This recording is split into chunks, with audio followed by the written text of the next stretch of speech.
मोदी जी आ रहे, विकास कर रहे, तो इन 4-5 गांवों में पुलिस लगा के लोगों को डरा क्यों रहे भाई? डरा रहे नहीं डरा रहे? मैं मेरे थोड़े बाहर कार्यक्रम में बिजी था और मैं पारिवारिक कारण से बिजी था। मैं 4 दिन से कह रहा हूँ सोशल मीडिया पे कोई लिख ही नहीं रहा है, तो वो कह रहे लिखते ही पुलिस पकड़ रही।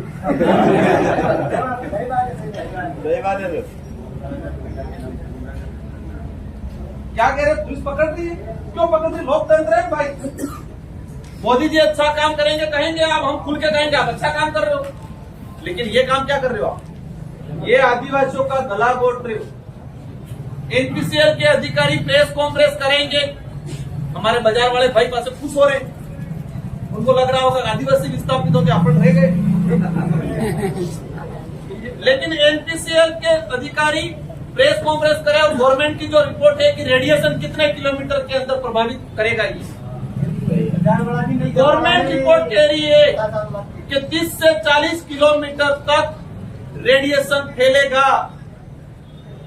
जो प्राकृतिक कुदरती जो तापमान है उसमें 2 डिग्री तापमान में वृद्धि होगी, ये गवर्नमेंट रिपोर्ट कह रही है। तो क्या 2 डिग्री होगी और 30-40 किलोमीटर में बांसवाड़ा शहर नहीं आ रहा है क्या? क्या यहाँ प्रभाव नहीं होगा? क्या होगा? हम चाहेंगे एनपीसीएल और भाजपा के नेता जो वर्तमान में अगुवाई कर रहे हैं, प्रशासनिक अधिकारी खुली प्रेस कॉन्फ्रेंस करे, कितना मुआवजा मिला, क्या क्या मांग हुई थी, इन मांगों पे बात करे।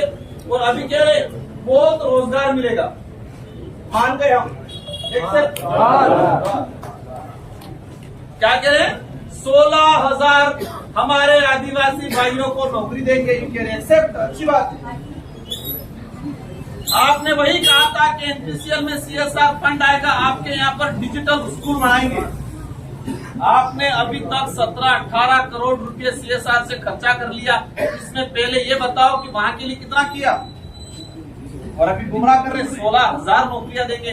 पहले लिखित में एग्रीमेंट करे एनपीसीएल के अधिकारी इस डेलीगेशन से कि जो नौकरियां होगी वो स्थानीय को पहली प्राथमिकता देगी। भाई बता रहा था, या आपसे कह देंगे नौकरी कही है, चौकीदारी की, झाड़ू वाड़वानी।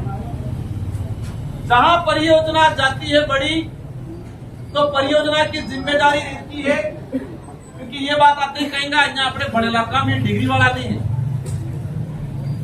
जहां पर भी प्रोजेक्ट जाता है नियमानुसार जो प्रोजेक्ट लगेगा, प्रोजेक्ट एग्रीमेंट होने के बाद सबसे पहले काम प्रोजेक्ट को करना होता है अनस्किल युवाओं को स्किल करना। जो परिवार विस्थापित हो रहा है उस परिवार का अनस्किल युवा है, मतलब अनपढ़ या कम डिग्री वाला युवा है, उसको स्किल करना। तो 2013 से आपने जमीन ले ली, अब तक आपने 4-5 ग्राम पंचायत के कितने युवाओं को ट्रेनिंग दे के स्किल किया? कितने लोगों को आईटीआई करवाई आपने? ये कंपनी का इसका फर्ज रहता है गाइडलाइन में, लेकिन नहीं करवाया आज तक। तो ये विभिन्न मांगे हैं, इन मांगों को लेके मेरी इच्छा थी कि मैं बाद में बोलूं, क्योंकि हो सकता है अगर आज सहमति जो मुद्दे हैं, ये महिलाएं जिनका मुकदमा लगा है जेल जाके आई, और आप कह रहे मोदी जी आ रहे आप स्वागत करो, जेल में रह के आए और कह रहे स्वागत करो। ऐसे स्वागत करेंगे? मकान नहीं बने इनके, मुआवजा नहीं मिला है, रोजगार के लिए कोई स्पष्ट गाइडलाइन नहीं दिए, कैसे करेंगे समझौता, कैसे करेंगे स्वागत? आप लट पे पुलिस की जब बात आती है, मैं कई बार कहता हूं, आपने बाप दादा कहता हूं, कहता आजादी पे आपने आजाद नहीं किया, तो आजाद नहीं करके आजादी पहले हमको काला कानून कहता, क्या कहते? काला कानून। तो काला कानून किसको कहते थे? जो राजा कहे वो सैनिक और सेनापति माने, और वही यस यस यस मैन आगे होता है। तो तब राजा कहता था सेनापति को ये दिन नहीं रात है, तो सेनापति क्या कहता? यस सर, ये दिन नहीं रात है।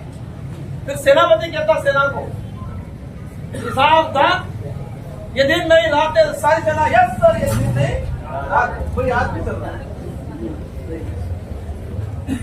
ऊपर वाला अधिकारियों ने कह दिया कि तुम सारे थानेदारों की जिम्मेदारी है कि तुमको इनको रोकना है, तुम्हारी खेल नहीं। Yes sir. जो करते इनका भी दोष नहीं है, फिर अच्छी पोस्टिंग नहीं मिलेगी। मैंने कहा है जो अंग्रेजी शासन काल में भी उसी राजा को या उसी जागीरदार को जागीरी मिलती थी। क्या मिलता था? जागीरी। जागीरी किसको मिलती थी? जो शानदार दलाली करता। वही आज आजाद भारत में हो रहा है। वो हमारे लिए घातक है, क्योंकि पुलिस के अंदर भी अपने ही भाई है। वो भी इस देश का मूल नागरिक है, लेकिन व्यवस्था ऐसी बढ़ गई है, जो ईमानदार होगा, जो सच्चा होगा, सही को सही और गलत को गलत कहेगा, ऐसे अधिकारियों को का खोपचे में डाल के रखते नहीं रखते हैं। तो जो खोपचे में डाल पड़ा हुआ वो भी विचार करता है, यार मैं भी थोड़ी दलाली करूं, मैं भी यस सर करूं, मैं भी दिन को रात दे दूं। ये देश की व्यवस्था बनाई है, इसको हम सबको मिलकर उखाड़ना है। जो सही है,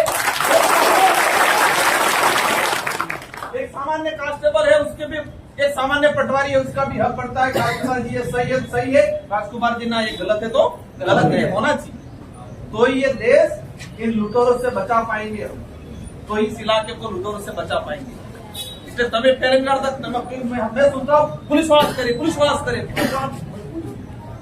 यस मैंने, इसलिए हमें किसी को, हमारा दुश्मन वो सिस्टम है जिस सिस्टम में आदिवासियों को इंसान नहीं मानते, आदिवासियों को अनपढ़ गवार मानते हैं और उस हिसाब से मुआवजा देते हैं, उस हिसाब से अत्याचार करते हैं। उस सिस्टम के खिलाफ है। भले उस सिस्टम में कांग्रेस होगी वो, भाजपा होगी तो भाजपा। आज भाजपा है, भाजपा गलत कर रही है। हम खुद के विरोध कर रहे हैं भारत देश के प्रधानमंत्री जी का कि आप स्थानीय लोगों की मांगों पे पहले सुनवाई करो और फिर एनपीसीएल के शिलान्यास कार्यक्रम करो।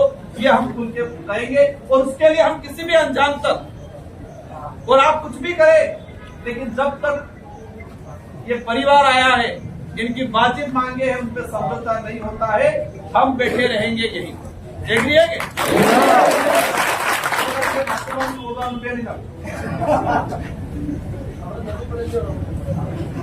इसलिए आराम से बैठना है।